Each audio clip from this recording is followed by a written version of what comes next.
वाली एकादशी का नाम क्या है। यही बात धर्मराज युधिष्ठिर ने पूछा।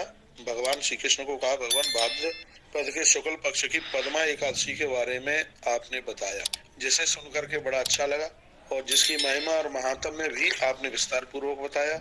लेकिन अब हम आश्विनी मास के कृष्ण पक्ष की एकादशी के बारे में पूछना चाहते हैं। कथयस प्रसादेन ममाग्रे मधुसूदन ईशस्य कृष्ण पक्षे तु किम नाम एकादशी भवेत्। हे भगवान, आश्विनी मास के कृष्ण पक्ष में होने वाली एकादशी का नाम क्या है, इसका महात्म्य क्या है, इसके बारे में बताएं। तो सबसे पहले तो मैं थोड़ी सी महिमा इस एकादशी की बता दूं, फिर ये आपको बताता हूँ कि एकादशी कब है। तो भगवान श्री कृष्ण ने बड़ा सुंदर जवाब दिया। आश्विनी कृष्ण पक्षे तो इंद्रा नाम नामत तस्या व्रत प्रभावेन महापापम प्रणश्यति।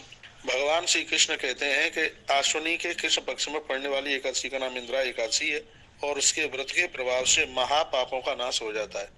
यदि अधोगति को कोई भी जीव प्राप्त हो रहा है, पुरखे अधोगति को प्राप्त हो रहे हैं, तो पितरों को इससे सदगति मिल जाती है। हे राजन, आप सावधानी पूर्वक पाप विनाशिनी इस एकादशी के व्रत को जरूर करें, क्योंकि यस्या श्रवण मात्रेण वाजपेय फलम लभेत। क्योंकि इसके श्रवण मात्र से वाजपेयी यज्ञ करने का फल प्राप्त होता है। षडुद्भा वही तो राजन कथाम पापराम पराम। इसकी कथा ही संपूर्ण पापों को जला के राख कर देती है। तस्याम व्रत प्रभावेण महापापम प्रणश्यति।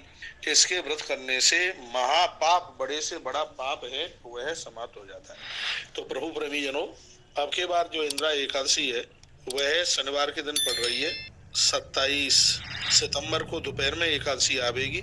उदिता के हिसाब से 28 सितंबर को एकादशी है। यदि आपने 27 को यह व्रत कर लिया तो बहुत बड़ा अपराध हो जाएगा, क्योंकि उस दिन दशमी वेदी है इसलिए, और ग्रंथ कहता है कि दशमी वेदी एकादशी कभी ना की जाए। 28 तारीख को भोर में उदिता में एकादशी है, जो कि दोपहर के बाद 2:45 बजे तक रहेगी। तो इसलिए इंदिरा एकादशी का जो व्रत है वो 28 सितंबर को ही कीजिएगा। अगली वीडियो में